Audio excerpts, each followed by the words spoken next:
তা চলো মাছ ভাজাটা বসিয়ে দেই।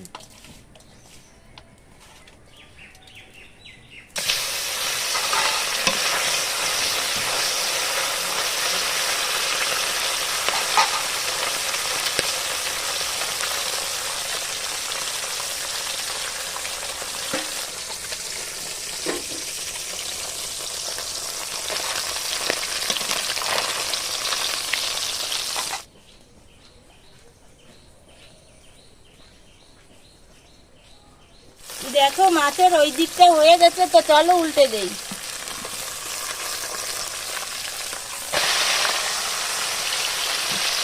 দেখো একসঙ্গে উল্টে দিলাম।